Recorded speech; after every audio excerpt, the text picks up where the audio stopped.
और तेज रफ्तार में खबरों के बाद अब कुछ खबरें विस्तार से आपको दिखाते हैं। इस वक्त एक बड़ी खबर अनंतनाग से आ रही है, जहां एक बम डिफ्यूज किया गया है। बताया जा रहा है कि सड़क के किनारे ये बम पड़ा हुआ था और सेना ने इस बम को डिफ्यूज कर दिया है। तो बड़ी खबर इस वक्त जम्मू कश्मीर के अनंतनाग से। बड़ी सफलता यहां पर सुरक्षा बलों को मिली है। सड़क किनारे इस बम को ले जाकर के डिफ्यूज कर दिया ताकि एक बड़ा हादसा टल सके। ये बड़ी इनपुट यहां पर मिले थे अनंतनाग में।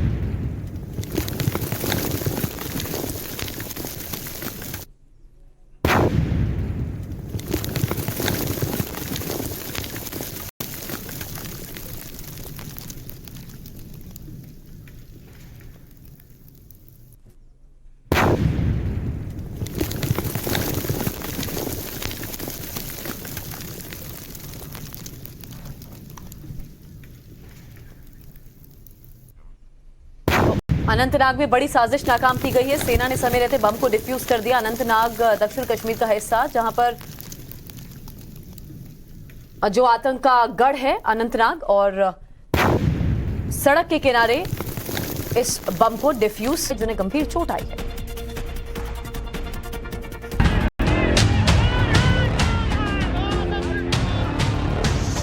बिहार में पेपर लीक का मामला फिर गर्मा गया है। पेपर लीक के बाद परीक्षा रद्द करने की मांग को लेकर बुधवार को छात्रों ने पटना में प्रदर्शन किया। इसके बाद बीएसएससी सीजीएल पेपर लीक के खिलाफ प्रदर्शन कर रहे अभ्यर्थियों पर पुलिस ने लाठियां बरसाई। उनको दौड़ा दौड़ा कर पीटा गया। पुलिस ने डाक बंगला चौराहे से प्रदर्शनकारियों पर लाठियां बरसाकर खदेड़ दिया। अभ्यर्थी बीएसएससी सीजीएल परीक्षा रद्द करने की मांग कर रहे हैं। इस लाठीचार्ज में कई लोगों को गंभीर चोटें आई हैं, जिसके बाद उन्हें अस्पताल में भर्ती कराया गया है। अपनी मांग को लेकर अभ्यर्थी बड़ी संख्या में सड़क पर उतरे थे। बीएसएससी की परीक्षा रद्द करने की मांग को लेकर हजारों की संख्या में उतरे अभ्यर्थियों में लड़कियां भी शामिल थीं। इन लोगों ने प्रदर्शन के दौरान नीतीश सरकार के खिलाफ नारेबाजी भी की। अजरबैजान में एक भीषण सड़क हादसा हुआ। यहां बीच सड़क पर फ्यूल टैंकर में ब्लास्ट के बाद जबरदस्त धमाका हुआ। इस धमाके में एक शख्स की मौत हो गई है। यह हादसा कितना दर्दनाक था, ये तस्वीरें आप देख करके समझ सकते हैं। एक फ्यूल टैंकर है। देखिए तस्वीरें आपके सामने। फ्यूल टैंकर पर जब आपकी नजर जाएगी तो आप देखेंगे अचानक से ड्राइवर का कंट्रोल जो है वो बिगड़ जाता है। वो सीधे जाकर डिवाइडर से जा टकराया। ये तस्वीरें आपके सामने अजरबैजान से सामने आई हैं, जहां पर एक दर्दनाक एक्सीडेंट हुआ। बीच सड़क पर ही फ्यूल टैंकर जो है उसमें धमाका हो गया था। इस हादसे में एक शख्स की जान भी चली गई है।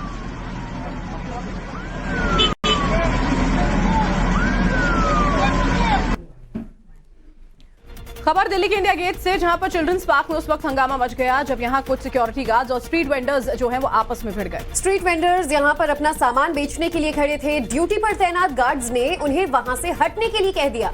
और इस केस में दोनों ही पक्षों ने एक दूसरे पर आरोप लगाए हैं और तभी किसी शख्स ने घटना का वीडियो बना दिया।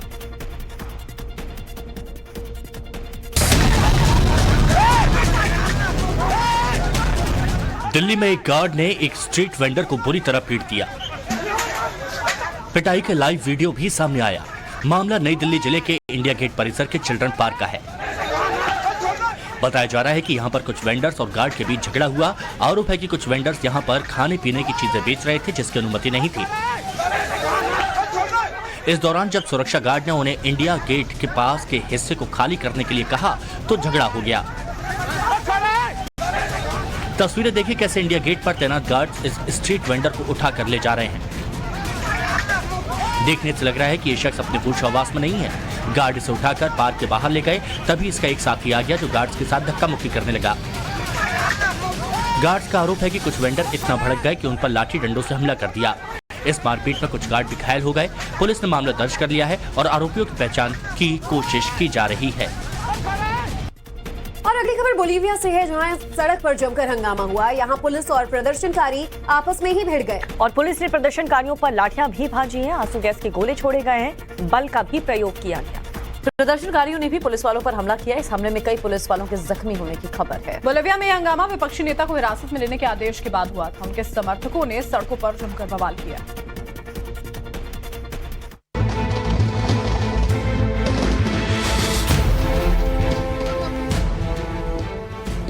साउथ अमेरिका देश बोलीविया के सेंटा क्रूज शहर में जमकर हंगामा हुआ। यहां प्रदर्शनकारी पुलिस वालों से भिड़ गए। तस्वीरें देखिए।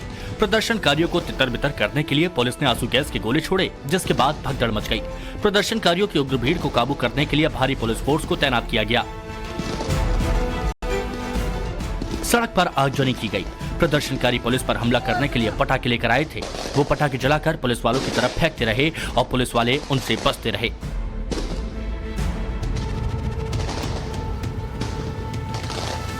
पुलिस से भिड़े ये लोग विपक्षी नेता लुइस फर्नांडो कमाचो के समर्थक हैं और ये सड़क पर उनको हिरासत में लेने के विरोध में उतरे थे। बोलीविया की एक अदालत ने लुइस को हिरासत में लेने के आदेश दिए तो उनके समर्थक भड़क उठे। रेलवे कर्मचारियों की हड़ताल से ब्रिटेन बेहाल है। यहाँ पर करीब 10,000 कर्मचारी शुक्रवार तक स्ट्राइक पर चले गए। कर्मचारियों की हड़ताल की वजह से यात्रियों को काफी दिक्कतें आ रही हैं। सरकार ने लोगों को रेल से ट्रैवल न करने की सलाह दी है। रेलवे के कर्मचारियों की मांग है कि उनकी सैलरी बढ़ाई जाए और ऐसा नहीं किया गया तो वो अपना आंदोलन और तेज कर देंगे। अब हड़ताल की वजह से रेलवे स्टेशन पर सन्नाटा पसरा हुआ है। महज इक्का-दुक्का यात्री ही स्टेशन पर आते जाते दिखाई दे रहे हैं। ब्रिटेन के बर्मिंघम में 10,000 से ज्यादा रेलवे कर्मचारी हड़ताल पर चले गए हैं। रेलवे कर्मचारियों की इस हड़ताल की वजह से यहां रहने वाले लोग काफी परेशान हैं।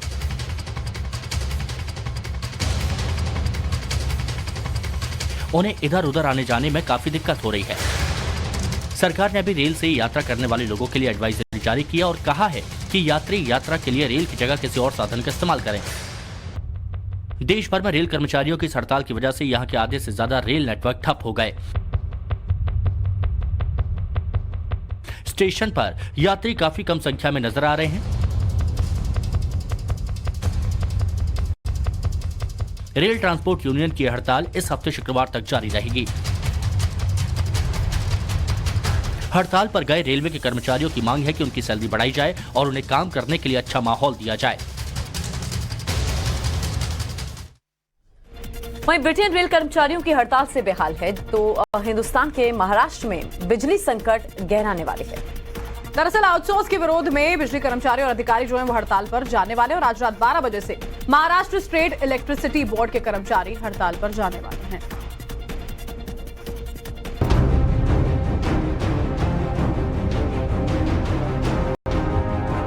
महाराष्ट्र में बिजली संकट गहरा सकता है। आज रात 12 बजे से महाराष्ट्र स्टेट इलेक्ट्रिसिटी बोर्ड के 1,75,000 कर्मचारी, इंजीनियर, अधिकारी और आउटसोर्स कर्मचारी हड़ताल पर जाने वाले हैं। 3 दिन की हड़ताल में बिजली विभाग के ट्रांसमिशन, डिस्ट्रीब्यूशन और जनरेशन के सभी कर्मचारी भी शामिल होंगे। कर्मचारियों के करीब 30 संगठन सरकारी बिजली कंपनियों के निजीकरण की कोशिश के खिलाफ एक साथ आए हैं और मोर्चा खोला है। दरअसल सरकार की ओर से अडानी ग्रुप को बिजली सप्लाई की इजाजत देने की चर्चा चल रही है। इस मुद्दे को लेकर कर्मचारी नाराज हैं और 86,000 से ज्यादा लोग 3 दिन की हड़ताल में शामिल हो रहे हैं। इन कर्मचारियों ने साफ किया है कि अगर उनकी मांगें नहीं मानी गई तो हड़ताल आगे भी जारी रह सकती है। खबर ईरान से जहां हिजाब के विरोध में प्रदर्शन लगातार जारी है। इन प्रदर्शनों में एक पैरामिलिट्री के जवान की मौत हो गई। जवान की मौत के आरोप में यहां 2 लोगों को फांसी की सजा सुना दी गई है। और साथ ही हिजाब को लेकर के बवाल इतना ज्यादा बढ़ चुका है कि बिना हिजाब के चेस खेलने वाली सारा खादिम को अब जान से मारने की धमकियां मिल रही। वहीं देखिए, सारा ने कजाकिस्तान में बिना हिजाब के चेस खेली तो ईरान के कट्टरपंथी बौखला गए और अब उन्हें देश वापस नहीं आने को कहा गया है।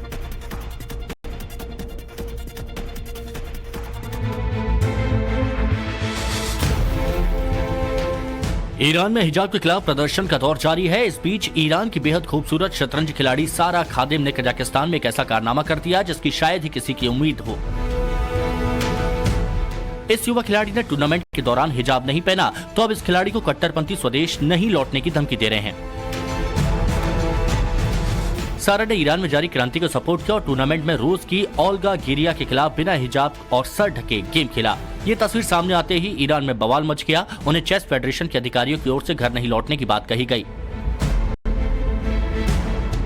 1997 में जन्मी सारा ने फीफा वर्ल्ड रैपिड और ब्लिट्ज चेस चैंपियनशिप में हिस्सा लिया। उन्होंने दोनों ही टूर्नामेंट में हिजाब से दूरी बनाए रखी। इससे उनके देश में बवाल मच गया और लगातार उन्हें धमकाया जा रहा है।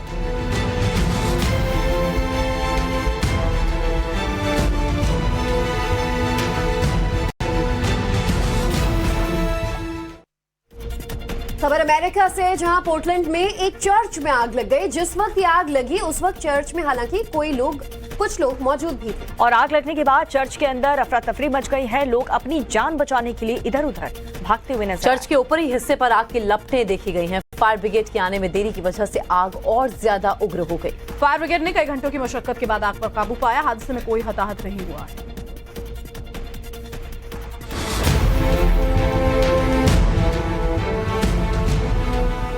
अमेरिका के पोर्टलैंड में एक चर्च में आग लगने से हड़कंप मच गया। चर्च में लगी इस भीषण आग के कारण सड़कों को बंद करना पड़ा, जिससे आने जाने वाले लोगों को काफी दिक्कत हुई।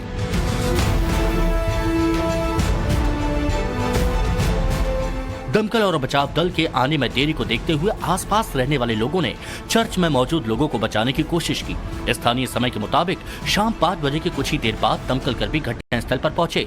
घंटों की मेहनत के बाद आग पर काबू पाया गया।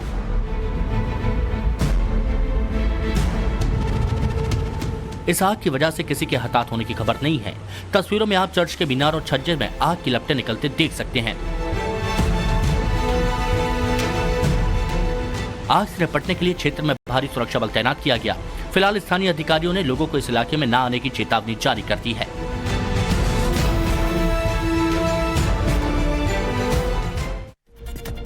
खबर झारखंड से, जहां पर सरकार के फैसले के खिलाफ देश भर का जैन समाज सड़कों पर है और जगह जगह प्रदर्शन भी किए जा रहे हैं। मुंबई से लेकर उत्तर प्रदेश तक अलग अलग शहरों में प्रदर्शन हुए हैं। हजारों की संख्या में लोग सड़कों पर निकले हैं। मुंबई के आजाद मैदान में जो जैन समाज है उससे जुड़े लोगों ने प्रदर्शन किया। यूपी के एटा में भी बड़ी रैली निकाली गई। समेत शिखर जी को पर्यटन स्थल घोषित करने के बाद जैन समाज का विरोध प्रदर्शन जारी है और वो ये मांग कर रहे हैं कि इसे जल्द से जल्द रोका जाए, सरकार अपना फैसला वापस ले।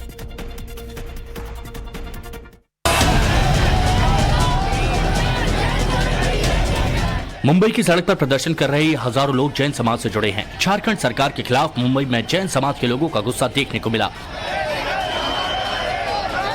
हजारों लोग सड़कों पर उतरे और झारखंड सरकार के विरोध में नारेबाजी की। प्रदर्शन कर रहे लोगों के हाथों में झंडे और बैनर थे। बैनर्स में इन लोगों ने सेव शिखर जी का संदेश लिखा हुआ था। प्रदर्शन कर रहे लोग मुंबई के आजा मैदान में जमा हुए और लगातार इनकी भीड़ बढ़ती चली गई। उत्तर प्रदेश में भी जैन समाज के लोगों ने भारी संख्या में जमा होकर रैली निकाली और झारखंड सरकार के फैसले का विरोध किया। हाथों में कैंडल और झंडे लिए इन लोगों ने समेत शिखर जी को पर्यटन स्थल घोषित करने के फैसले का विरोध किया। समेत शिखर को पर्यटन क्षेत्र घोषित करने के विरोध में जयपुर में जैन मुनि सुज्ञे सागर महाराज ने अपने प्राण त्याग दिए। वो पिछले 10 दिन से आमरण अनशन पर थे।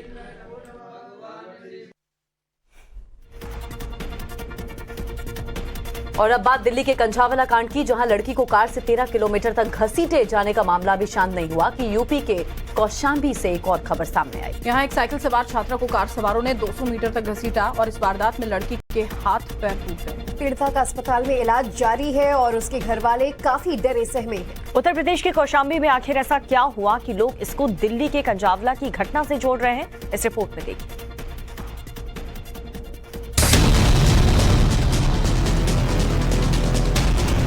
उत्तर प्रदेश के कौशाम्बी जिले में हैरान करने वाली खबर आई है। मामला नए साल के पहले दिन यानी 1 जनवरी का है। यहाँ के मंजनपुर थाना इलाके की रहने वाली लड़की साइकिल से कंप्यूटर क्लासेस जा रही थी। इस दौरान बाजापुर गांव के पास पीछे से आ रही तेज रफ्तार कार ने साइकिल को टक्कर मार दी, जिससे वो नीचे गिरी और कार में फंस गई। लेकिन चालक ने कार रोकने की जगह कार तेज भगा दी, जिससे कार से लड़की 200 मीटर तक घसटती चली गई। आगे जाकर कार ने भी अपना बैलेंस खो दिया और गड्ढे में गिर गई। इस वारदात के बाद ड्राइवर और उसके साथी कार छोड़कर भाग गए। वहीं घायल लड़की को अस्पताल में भर्ती कराया गया, जहां उसका इलाज जारी है। डॉक्टर्स का कहना है कि लड़की के हाथ और पैर टूट गए हैं। लड़की की मां ने थाने में दर्ज कराई रिपोर्ट में बताया कि उनकी बेटी को टक्कर मारने वाले कार सवार नशे में थे। पुलिस का दावा है कि उन्हें जल्द पकड़कर कड़ी से कड़ी सजा दी जाएगी।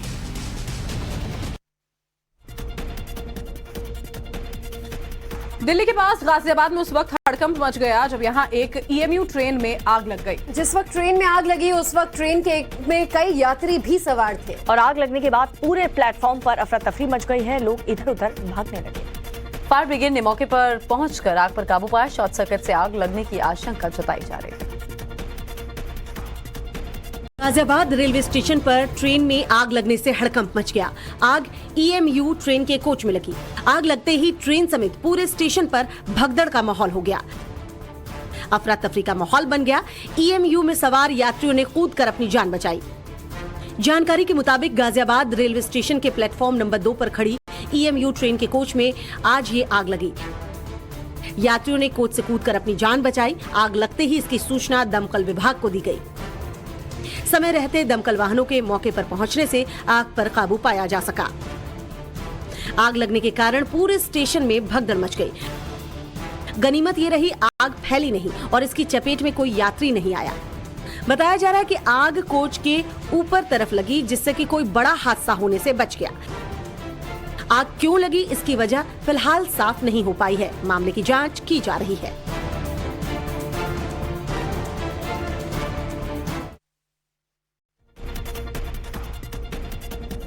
और अब खबर राजस्थान से है। राजस्थान के बीकानेर में कॉलेज के छात्र की पिटाई कर दी गई और पिटाई का वीडियो भी बनाया गया। छात्र को डंडे से बुरी तरह से पीटा गया है और उसके कॉलेज में पढ़ने वाले कुछ छात्रों ने उसकी पिटाई की। पिटाई की बात किसी को बताने की सूरत में ये छात्र पीड़ित को वीडियो वायरल करने की धमकी दे रहे थे। पीड़ित के पिता को जब इस बात का पता चला तो उन्होंने थाने में जाकर शिकायत दर्ज करवाई। राजस्थान के बीकानेर से एक छात्र की पिटाई का वीडियो सामने आया है। वीडियो की शुरुआत में देखा जा सकता है यहाँ 2 युवक खड़े हैं, जिनमें से एक के हाथ में लंबी लाठी नजर आ रही है। जिसके बाद ये लोग मिलकर लाठियों से अपने साथ पढ़ने वाले इस छात्र को पीटते हैं और उसकी पिटाई का वीडियो बना लेते हैं। वीडियो बनाने और पिटाई करने के बाद इन्होंने लक्ष्मण सिंह नाम के इस छात्र को धमकी दी कि अगर उसने किसी को मारपीट के बारे में बताया तो वो पिटाई के इस वीडियो को वायरल कर देंगे। पीड़ित के पिता को जब इस बात का पता लगा तो उन्होंने थाने में इसकी शिकायत की।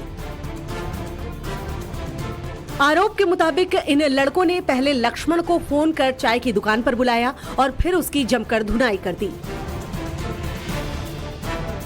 आरोप ये भी है कि इन लड़कों ने पीड़ित की सोने की चेन तोड़ दी और उसकी जेब में रखे 2000 रुपए भी ले लिए। पुलिस शिकायत मिलने के बाद अब जांच करने में जुटी हुई है।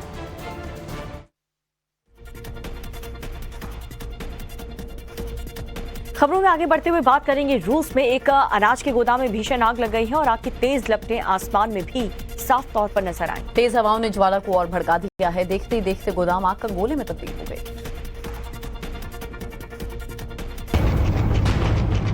रूस के करानोयास्क इलाके में एक अनाज के गोदाम में आग लग गई। आग ने देखते ही देखते भीषण रूप ले लिया और विकराल लपटें आसमान में उठने लगी। धीरे धीरे आग पूरे गोदाम में फैल गई और इसने अपने आसपास के इलाके को भी अपनी चपेट में ले लिया।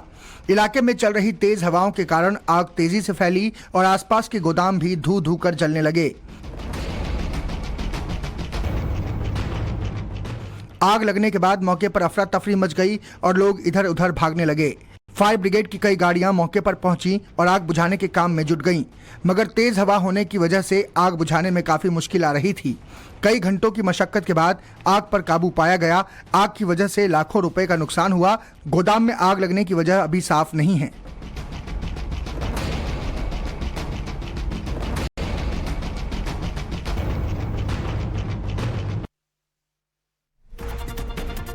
पश्चिम बंगाल में 24 घंटे के अंदर वंदे भारत पर दूसरा हमला हुआ। असामाजिक तत्वों ने ट्रेन पर पत्थरबाजी की। पत्थरबाजी की इस घटना में ट्रेन की खिड़की के कांच टूट गए। गनीमत रही कि किसी यात्री को चोट नहीं आई है। रेलवे ने अज्ञात लोगों के खिलाफ मामला दर्ज कर लिया है और जांच के आदेश दे दिए। उधर बीजेपी का आरोप यह है कि टीएमसी के कार्यकर्ताओं ने रंजिश की वजह से ट्रेन पर पत्थरबाजी की।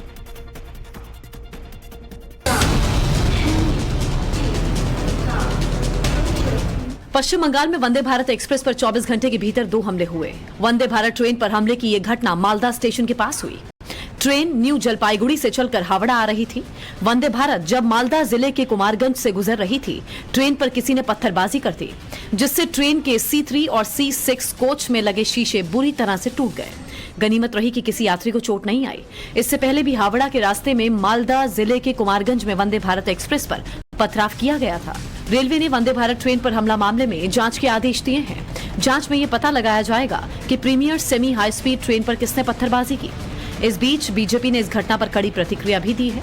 बीजेपी ने टीएमसी कार्यकर्ताओं पर वंदे भारत ट्रेन पर पत्थर फेंकने का आरोप लगाया। बीजेपी नेता शुभेंदु अधिकारी ने इसे टीएमसी की साजिश करार दिया है।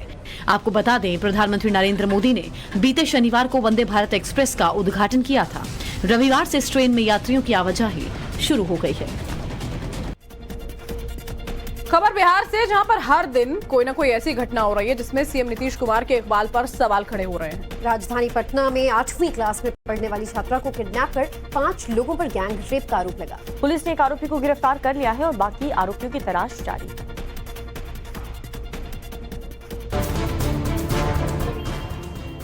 बिहार में हर दिन कोई न कोई ऐसी घटना हो रही है जो नीतीश कुमार के इकबाल पर सवाल खड़े करते हैं। राजधानी पटना में 8वीं क्लास में पढ़ने वाली छात्रा को किडनैप कर 5 लोगों ने गैंगरेप किया। बताया जा रहा है कि जिन 5 लोगों ने लड़की के साथ हैवानियत की वो लड़की के परिचित और उसके दोस्त हैं। इसमें एक ऑटो ड्राइवर भी शामिल है। पीड़ित के बयान पर पटना के बाईपास थाने में 5 युवकों के खिलाफ रेप का मामला दर्ज किया गया है। बाकी 4 आरोपी की पहचान के लिए पुलिस अब सीसीटीवी फुटेज की मदद ले रही है। हाँ, अभी जो सामने आया उसके हिसाब से तो ऐसे ही लग रहा है कि लड़का लड़की एक दूसरे को जानते थे और उसी क्रम में वो उसके साथ गई और उसके साथ दुष्कर्म। पटना के बाईपास थाना इलाके में एक छात्रा की गुमशुदगी दर्ज हुई है, जिसके बाद पुलिस ने लड़की को खोजना शुरू किया। काफी मशक्कत के बाद लड़की रोती हुई मिली। पुलिस ने उसे इलाज और मेडिकल जांच के लिए अस्पताल भेज दिया।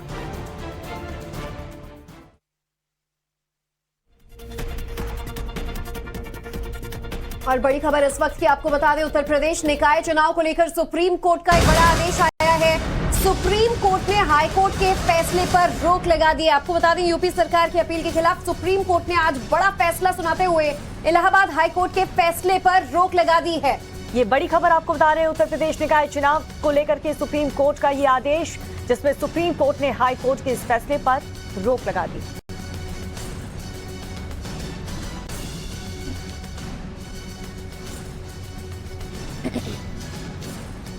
तो सुप्रीम कोर्ट ने हाई कोर्ट के फैसले पर रोक लगाई है।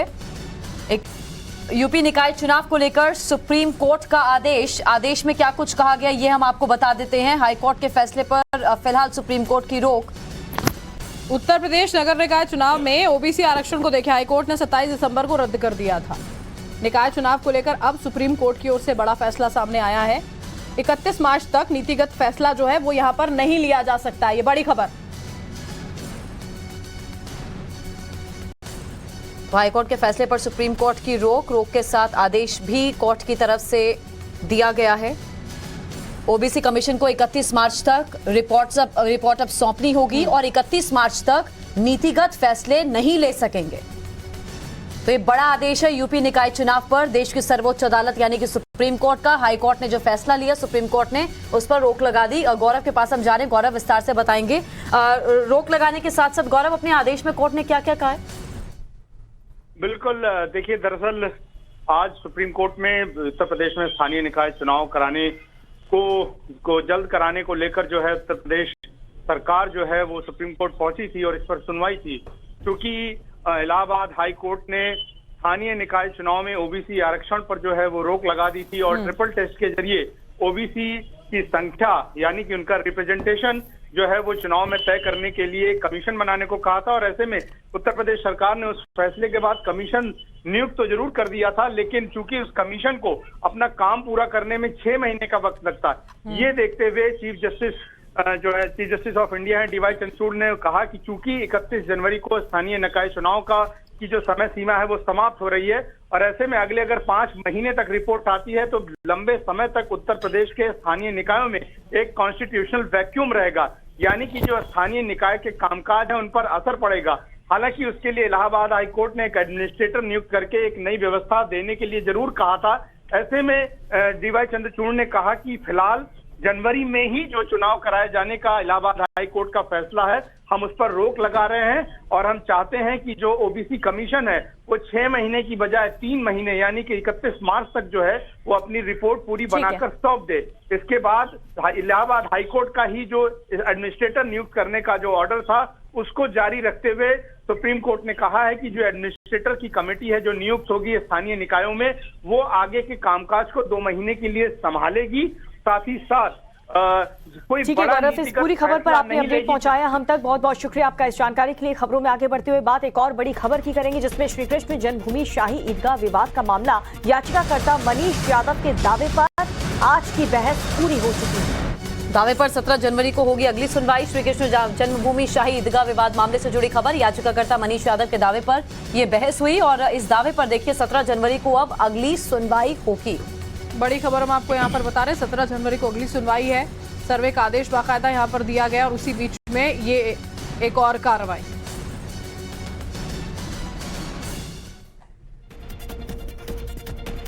और इसी के साथ ही रुक रहे हैं बहुत छोटे से ब्रेक के लिए।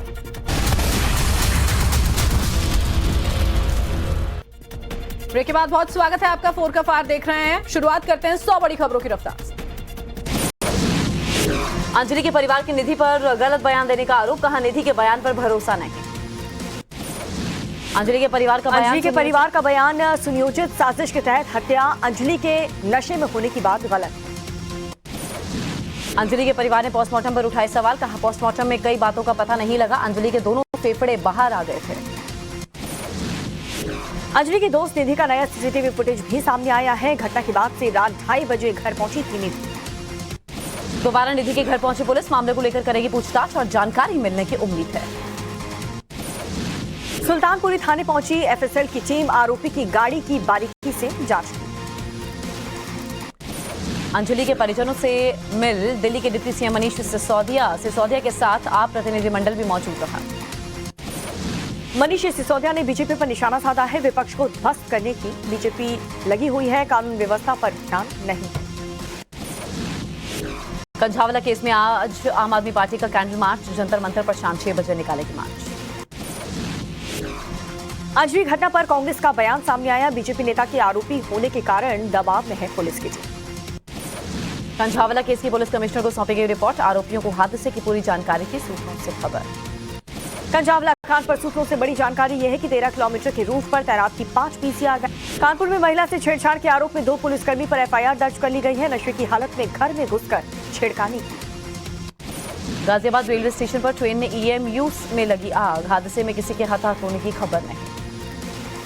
ग्रेटर नोएडा की सोसाइटी में फिर से दिखा तेंदुआ, लोगों में दहशत है, बचाव कार्य में रेस्क्यू की टीम जुट चुकी।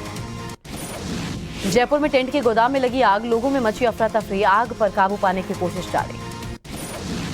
बैतूल में नाबालिग से रेप को लेकर के आक्रोश में है लोग, गुस्साए लोगों ने की है आगजनी और तोड़फोड़।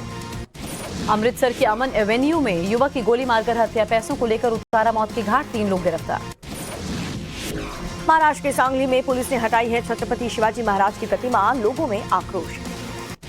तमिलनाडु में लॉरी की चपेट में आने से युवती की मौत हो गई, सड़क के गड्ढों के कारण युवती ने खोया था नियंत्रण।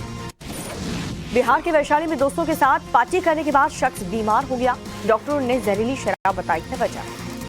पटना में बीएसएससी परीक्षा रद्द करने की मांग को लेकर छात्रों का प्रदर्शन, नीतीश सरकार के खिलाफ जमकर नारेबाजी की। प्रदर्शन कर रहे उम्मीदवारों पर पुलिस ने किया है लाठीचार्ज, कई छात्रों को लिया हिरासत में। छात्रों पर लाठीचार्ज को लेकर बोले तेज प्रताप यादव, कहा लाठीचार्ज हुआ लेकिन नए तरीके से नए साल में मिलेगा रोजगार। राजौरी आतंकी हमले के खिलाफ पुंछ में प्रदर्शन, लोगों ने किया है बंद। राजौरी हमले की पूछताछ के लिए 5 संदिग्ध गिरफ्तार, आतंकियों के बारे में जानकारी के लिए गिरफ्तार किया। राजौरी हमले के साजिशकर्ताओं की जानकारी देने वाले को मिलेगा 10 लाख रुपए का इनाम, पुलिस ने किया ऐलान। राजौरी ब्लास्ट केस में घायल बच्चे से टाइम्स ऑफ नवभारत ने की बातचीत, कहा हमारी क्या गलती, हमने किसी का क्या बिगाड़ा। अनंतनाग में सुरक्षा बलों ने बरामद किए हैं बम शेल, सुरक्षित जगह पर किया डिफ्यूज। सांबा में अंतर्राष्ट्रीय सीमा पर लगा रात का कर्फ्यू, 9 बजे से सुबह 6 बजे तक आवाजाही पर प्रतिबंध। वंदे भारत एक्सप्रेस मामले को लेकर के राज्यपाल से मिले हैं बीजेपी नेता सुकांत मजूमदार, शुभेंदु अधिकारी भी मौजूद। वंदे भारत पर हमले को लेकर अग्निमित्र पॉल का बयान, कहा क्या ये बदले की राजनीति है। गुरुग्राम में जैन समुदाय का जोरदार प्रदर्शन, सोरेन सरकार के खिलाफ जम करके नारेबाजी, जिसमें लेन देन में गड़बड़ी की शिकायत मिलने के बाद छापेमारी। उत्तराखंड के हल्द्वानी में अतिक्रमण कार्रवाई को लेकर स्थानीय लोगों का प्रदर्शन, कहा जबरन तोड़े जा रहे मकान। हल्द्वानी अतिक्रमण मामले में बीएसपी प्रमुख मायावती का बयान, कहा कि गरीबों के परिवार उजाड़े, घटना बेहद दुखद है। हल्द्वानी मामले पर सीएम पुष्कर सिंह धामी का बयान, कहा मामले में जांच जारी है, न्यायालय का फैसला सर्वमान्य होगा। हल्द्वानी अतिक्रमण मामले में एक्शन में पुलिस, लोगों से कहा कोर्ट के आदेश का पालन करना होगा, भड़काऊ भाषण पर भी रहेगी नजर। कल होगी हल्द्वानी मामले पर सुनवाई, प्रशांत भूषण ने जल्द सुनवाई की मांग की थी। हल्द्वानी पहुंचा समाजवादी प्रतिनिधिमंडल, एसटी हसन के नेतृत्व में लोगों को हटाए जाने का करेगा विरोध। गौ तस्करी मामले में फिर नहीं मिली बाहुबली, अनुव्रत मंडल को जमानत, कोर्ट ने फैसला सुरक्षित रखा। संदीप सिंह से एसआईटी की पूछताछ जारी, आवास पर हो रही पूछताछ। पीएम मोदी 27 जनवरी को परीक्षा पर करेंगे चर्चा, शिक्षक और माता पिता से संवाद करेंगे पीएम, दिल्ली के तालकटोरा स्टेडियम में होगा कार्यक्रम। पश्चिम बंगाल के राज्यपाल सीवी आनंद की बढ़ाई गई सुरक्षा, केंद्र सरकार ने दी जेड कैटेगरी की सुरक्षा। देहरादून में राज्य स्तरीय युवा महोत्सव का शुभारंभ, सीएम धामी भी शामिल हुए। सांस लेने में तकलीफ के बाद गंगाराम अस्पताल में भर्ती हुई सोनिया गांधी, भारत जोड़ो यात्रा के बाद मिलने पहुंच सकते हैं राहुल गांधी। बागपत से दोबारा शुरू हुई भारत जोड़ो यात्रा, यात्रा के दौरान आतिशबाजी की गई। खुशी दुबे की जमानत पर प्रियंका गांधी का ट्वीट, का सरकार ने अपनी नाकामी पर पर्दा डालने के लिए खुशी को जेल में बंद किया था। हिमाचल विधानसभा के शीतकालीन सत्र में जमकर हुआ हंगामा, हंगामे के बाद विपक्ष ने किया वॉकआउट। आजम खान को सुप्रीम कोर्ट से नहीं मिली राहत, याचिका पर सुनवाई से किया इनकार, मामलों के यूपी के बाहर ट्रांसफर करने की मांग। आजम खान के वकील कपिल सिब्बल ने कहा यूपी में न्याय मिलने की उम्मीद नहीं है। पिता की पुण्यतिथि पर पैतृक घर पहुंचे विप्लव देव, पत्नी के साथ की पूजा अर्चना। हमले को लेकर बोले विप्लव देव, सीपीएम पर साजिश का आरोप लगाया, कहा ये लोग भारत के सिस्टम के विरोधी हैं। त्रिपुरा की गोमती जिले में कंट्रोल में हालात, पुलिस ने अफवाहों से बचने की अपील। अयोध्या राम मंदिर निर्माण समिति के चेयरमैन की बैठक, रामलला की मूर्ति को लेकर हुई चर्चा। मथुरा ईदगाह विवाद मामले में मनीष यादव की याचिका पर हुई सुनवाई, 17 जनवरी को मामले पे होगी सुनवाई। आज से 2 दिनों के मुंबई दौरे पर रहेंगे यूपी के CM Yogi Adityanath, UP global investor summit में देश के बड़े उद्योगपतियों से करेंगे मुलाकात। राम जन्मभूमि तीर्थ क्षेत्र ट्रस्ट के महासचिव चंपत राय ने की राहुल गांधी की तारीफ, कहा एक नौजवान ठंड में पैदल चल रहा है, ये प्रशंसनीय। धर्मांतरण को लेकर सुप्रीम कोर्ट के निर्देश पर बोले नरोत्तम मिश्रा, कहा मध्य प्रदेश सरकार मजबूती से रख रही है अपना पक्ष। बीजेपी प्रवक्ता सुधांशु त्रिवेदी का गहलोत सरकार पर हमला, 4 साल में महिलाओं और बच्चियों पर अत्याचार बढ़े। चंपत राय के बयान पर कांग्रेस का ट्वीट, लिखा नफरत बोने वाले भी प्रेम की भाषा का महत्व अब समझने लगे। उत्तराखंड के चमोली में बढ़ी लोगों की मुसीबतें, जोशीमठ में जमीन के नीचे आई दरारें। दिल्ली में 4 जनवरी सीजन की सबसे ठंडी सुबह रही, 4.4 डिग्री पहुंचा तापमान, 7 जनवरी तक जारी रहेगी शीतलहर। दिल्ली एनसीआर सहित पूरे उत्तर भारत में सर्दी का सितम जारी, आने वाले दिनों में और गिर सकता है तापमान। दिल्ली में ठंड ने लोगों की ठिठुरन जो है वो बढ़ाई, राहत पाने के लिए अलाव सेकते दिखे लोग। वाराणसी में जारी है शीतलहर का प्रकोप, जानवरों को ठंड से बचाने के लिए चिड़ियाघर प्रशासन ने किए विशेष इंतजाम। पहाड़ों की बर्फबारी ने कानपुर में बढ़ाई ठंड, लोगों को हो रही है खासी परेशानी। प्रयागराज में भी ठंड ने बढ़ाई ऑटो और रिक्शा चालकों की मुश्किलें, सर्दी की वजह से गाड़ी चलाने में हो रही भारी दिक्कत। त्रिची में बर्फीली हवाओं से बढ़ी गलन, घने कोहरे की चपेट में शहर, विजिबिलिटी भी हुई कम। पठानकोट में शीतलहर का प्रकोप, पूरे इलाके में लगा घना कोहरा। जबलपुर में ठंड के बीच घूमने का लुत्फ उठा रहे हैं टूरिस्ट, सर्दी में किलो की खूबसूरती का ले रहे हैं आनंद। फिलीपींस की राजधानी मनीला में भारतीय कबड्डी कोच की गोली मारकर हत्या, 43 वर्षीय गुरप्रीत सिंह की गोली लगने से हुई मौत।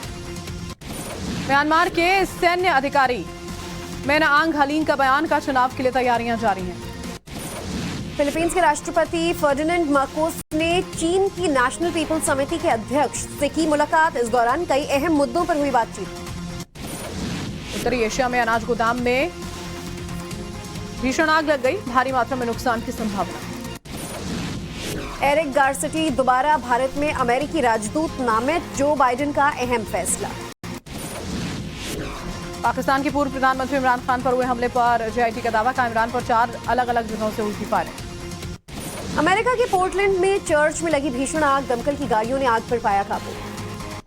आग लगने से चर्च के गिरने की आशंका, आग के कारणों का पता लगाने में जुटी है टीम।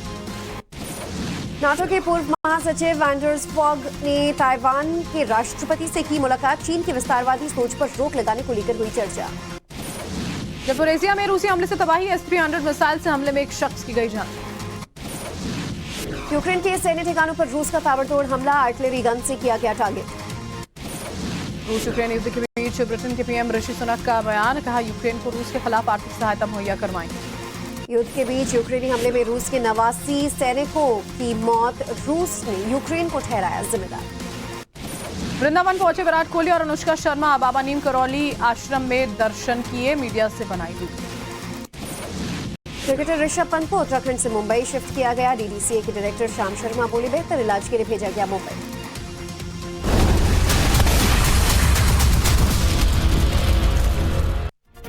और चलिए खबरों में आगे बढ़ते हुए बात करते हैं कंजावला में जिस कार से अंजलि को घसीटा गया, उस कार को सुल्तानपुरी थाने में रखा गया है। आज एक बार फिर फॉरेंसिक की टीम कार की जांच के लिए सुल्तानपुरी के थाने पहुंची। कार की बारीकी से जांच की गई, कुछ और सैंपल्स भी लिए गए। और जिस वक्त फॉरेंसिक की टीम जांच कर रही थी उस वक्त हमारे संवाददाता मोहित ओम भी वहां मौजूद थे, उनकी रिपोर्ट आपको देखा। अपने कैमरा में कहूंगा एक बार फिर जाके दिखाएं कि किस तरीके से वहां पे रिक्रिएशन किया जा रहा है, किस तरीके से तमाम जो इस वक्त डीसीपी के साथ पुलिस अधिकारी हैं और एफएसएल की टीम है वो पूरे सीन को रिक्रिएट कर रहे हैं, जानने की कोशिश कर रहे हैं कि किस तरीके से ये एक्सीडेंट हुआ है। और मैं अपने कैमरा में कहूंगा एक बार फिर से क्लोज विजुअल दिखाएं कि किस तरीके से स्कूटी को गाड़ी का आगे ले जाया गया है। खुद डीसीपी पूरे को समझने की कोशिश कर रहे हैं। फंसा देखा गया है कि गाड़ी किस तरीके से वहां फंसी होगी। स्कूटी को देखिए किस तरीके उठा के दिखाया गया है, किस तरीके से लगी होगी। स्कूटी देखिए, स्कूटी का फ्रंट पार्ट दिख रहा है कि किससे क्षतिग्रस्त है पूरा का जो पूरा पार्ट। और पूरा इस वक्त यहाँ पे जो है वो जांच की जा रही है, पूरा सीन रिक्रिएट किया जा रहा है कि किस तरीके से स्कूटी जो है गाड़ी के आगे आई है और गाड़ी किस तरीके से में जो एक्सीडेंट हुआ है, किस तरीके से अंजलि जो है वो कार के नीचे फंसी है और कितने इस तरीके पूरा हादसा सामने आया।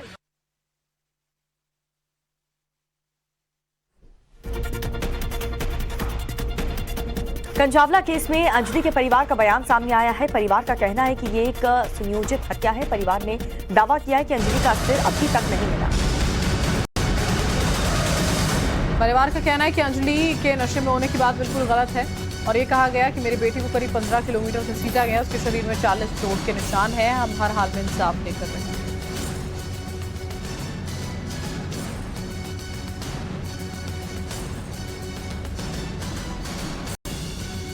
बड़ी खबर आपको बता दें, पोस्टमार्टम रिपोर्ट आ चुकी है जिसमें ये कहा जा रहा है कि अंजलि शराब के नशे में नहीं थी और जिस तरह से इस पूरे मामले में धाराएं बदलने की मांग की जा रही है, वहीं उसकी दोस्त निधि के बयान को लेकर अब सवाल उठने लगे हैं और अंजलि के परिवार ने कह दिया है कि अंजलि की दोस्त निधि के बयान गलत है।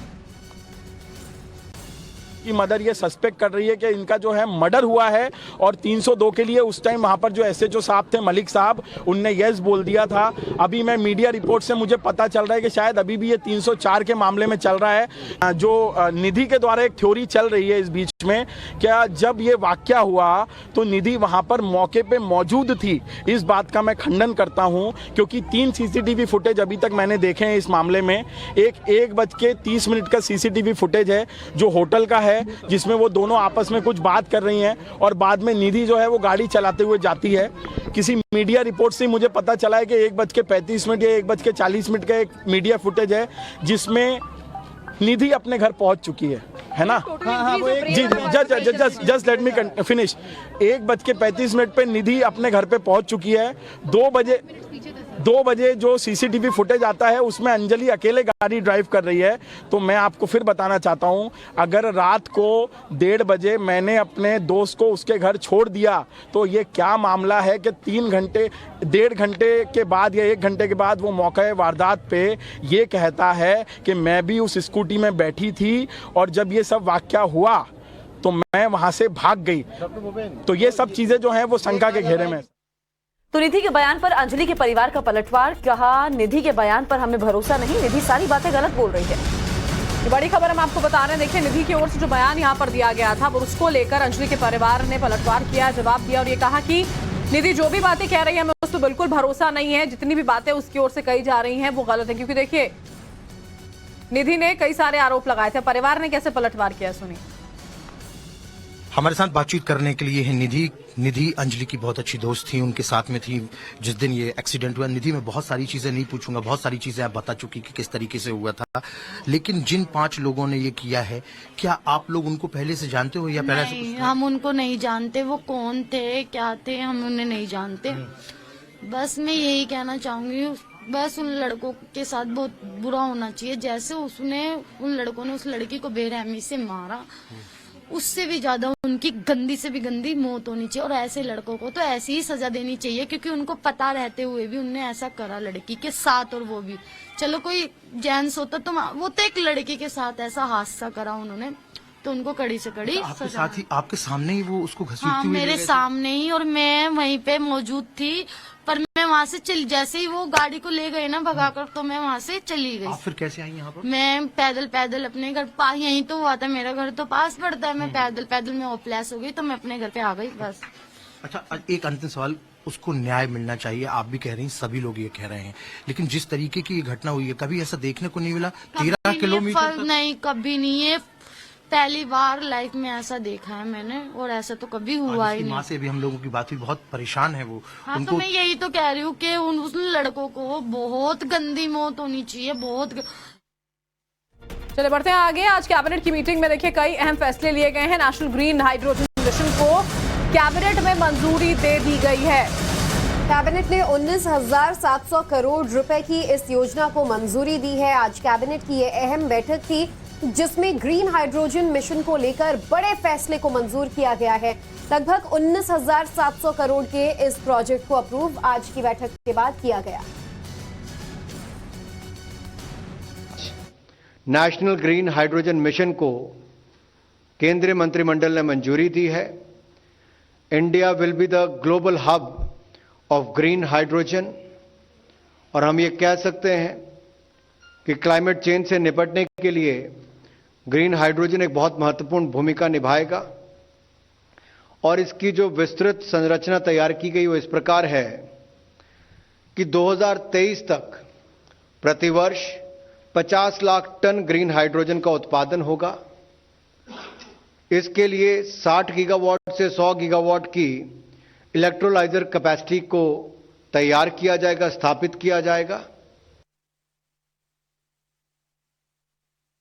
लखनऊ में टीले वाली मस्जिद को लेकर मुस्लिम और हिंदू संगठनों में टकराव के बीच अब शिवालय मस्जिद को लेकर एलडीए ने जांच का फैसला किया।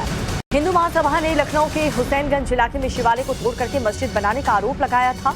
हिंदू महासभा ने एलडीए से शिकायत की है, मस्जिद के जो डॉक्यूमेंट्स हैं उसकी जांच की जाए। हिंदू महासभा का दावा है कि ये नजूल की जमीन है जिस पर मंदिर तोड़कर मस्जिद बनाई गई थी। इसी शिकायत के आधार पर एलडीए के वीसी ने इस शिकायत के आधार पर जांच करने के निर्देश दिए। यूपी में ज्ञानव्यापी मस्जिद और मथुरा में शाही ईदगाह मस्जिद बनाम श्री कृष्ण जन्मभूमि का विवाद चल ही रहा है कि अब लखनऊ के शिवालय मस्जिद को लेकर भी विवाद शुरू हो गया है।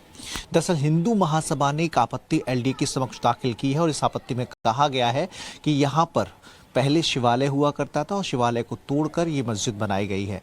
हुसैनगंज इलाके में मौजूद शिवालय मस्जिद के ठीक बगल में मैं मौजूद हूँ। आप देखेंगे यहाँ पर दो जो मीनारें हैं जो बताती हैं कि ये मस्जिद है, लेकिन पीछे आप जो देखेंगे कि मुख्य जो गुम्बद है वो हिंदू सनातन संस्कृति का हिस्सा है। ऊपर जो टॉम होता है वो मंदिर की तर्ज पर है। अभी भी उसके अवशेष यहाँ पर आपको नजर आएंगे। दरअसल मस्जिद जो बनाई जाती है उसका स्थापत्य अलग होता है, लेकिन मंदिर का जो स्थापत्य है वो आपको साफ नजर आएगा। तो ये तस्वीरें मंदिर होने को प्रमाणित करती है और हिंदू महासभा का दावा भी यही है। यहाँ पर समाजवादी पार्टी शासन के दौरान ऐसा हिंदू महासभा ने आरोप लगाया है कि पूजा करने से लोगों को रोक दिया गया। पहले पूजा होती रही है। एलडीए से जमीनी दस्तावेज जानने के लिए हिंदू महासभा ने प्रार्थना पत्र दिया है। देखिए चारों तरफ से हम देखेंगे दो मीनारें आ गए हैं और बीच का टॉम तोड़ा नहीं गया है, बाकी मीनारें खड़ी कर ली गई हैं। वहाँ गए एलडीए में, मैंने वहाँ प्रार्थना पत्र दिया और मैंने कहा इसको समयबद्ध तरीके से इसकी जांच कर ली जाए। ये नजूल की ज़मीन पे बना हुआ है कि ये कब ये जांच के आदेश दिए गए हैं? ये कल की बात है। कल मैंने पत्र दिया, उस पर आदेश हुए और ये कहा है मैंने कि वहाँ जांच की जाए कि ये धार्मिक स्थल का कोई डीएम से परमिशन ली गई कि नहीं ली गई, डीएम साहब के यहाँ से या जिला प्रशासन से, किस प्रकार से इस मंदिर को का तब्दील करके यहाँ पर जो मस्जिद तामीर कर दी गई और हिंदुओं को पूजा के अधिकार से वंचित कर दिया गया। पास बब विभाग है। बब की संपत्तियां कुछ ऐसी हैं जो, क्योंकि बब की संपत्ति अल्लाह की संपत्ति होती है, उसको खुर्द-बुर्द नहीं किया जा सकता, उसको बेचा भी नहीं जा सकता। कुछ लोगों ने एक षड्यंत्र के तहत बफ की बहुत बेशकीमती ज़मीनों को बेचने का काम किया है। कुछ ऐसी ज़मीनें भी हैं जो बफ की नहीं हैं, उनको बफ में दर्ज कर लिया है। तो एक अभियान चलाकर हम इसकी भी जांच करा रहे हैं और बफ संपत्ति को सुरक्षित करने का काम सरकार कर रही है। वहाँ पर हम अस्पताल भी बनवाएंगे, अच्छे पार्क भी बनवाएंगे, नागरिक सुविधाएं देंगे, इसलिए काम कर रहे हैं। और देश के सबसे प्रतिष्ठित संस्थान advance management programme in public policy के कार्यक्रम में टाइम्स नाउ भारत के editor in chief Navika Kumar ने शिरकत की और इस मौके पर उन्होंने वहां पर स्पीच भी दी।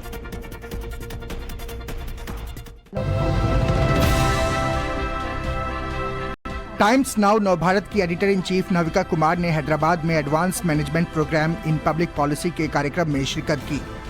इस मौके पर उन्होंने स्टूडेंट्स को अपने अनुभव के आधार पर विशेष टिप्स दिए। So important for the leadership. It's not important only at the lower stages. It's important especially for leaders, and that is something we must concentrate on and bring forward. Communication, I cannot emphasize that enough. And somewhere or the other, one thing that I keep hearing is, the Prime Minister has the mantra, minimum government, maximum governance, but it doesn't work that way in the practical world. Times Now के editor in chief Navika Kumar ने कहा कि नेतृत्व और training ही सफलता की कुंजी है। हर स्तर पर आप जितना ट्रेनिंग पाएंगे, अभ्यास करेंगे, जीवन में आपको यह अनुभव ही काम आएगा। नाविका कुमार ने यह भी कहा कि ट्रेनिंग केवल टॉप लेवल पर ही नहीं होनी चाहिए, हर स्तर पर जरूरी है। Advance management programme in public policy के कार्यक्रम में उनके भाषण सुनकर स्टूडेंट्स और फैकल्टी काफी उत्साहित दिखे।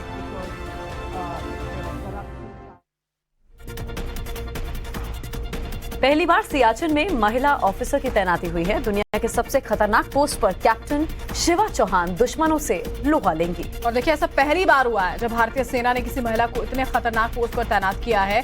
कुमार पोस्ट उत्तरी ग्लेशियर बटालियन का हेडक्वार्टर है और इस पोस्ट पर तैनाती से पहले शिवा को काफी कठिन ट्रेनिंग से गुजरना पड़ा। उन्हें दिन में कई घंटों तक बर्फ की दीवार पर चढ़ना सिखाया जाता था।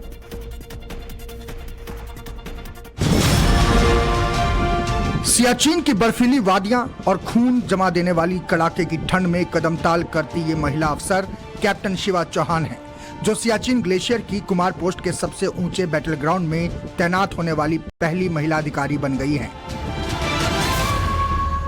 शिवा चौहान भारतीय सेना के फायर एंड फ्यूरी कॉर्प्स की ऑफिसर हैं और अब वो सियाचिन में देश की सेवा के लिए डट चुकी हैं। शिवा चौहान की इस तैनाती के साथ ही भारतीय सेना के गौरवशाली इतिहास में एक और चैप्टर जुड़ गया है। सेना की फायर एंड फ्यूरी कॉर्प्स के मुताबिक बेहद टफ ट्रेनिंग के बाद कैप्टन शिवा चौहान 2 जनवरी के दिन सियाचिन ग्लेशियर में शामिल की गई हैं। कैप्टन शिवा चौहान के नेतृत्व में सैपर्स की टीम इंजीनियरिंग से जुड़े काम की जिम्मेदारी संभालेंगी। सियाचिन ग्लेशियर दुनिया का सबसे ऊंचा युद्ध का मैदान है, जहां भारत और पाकिस्तान ने 1984 से रुक रुक कर कई बार लड़ाई लड़ी है।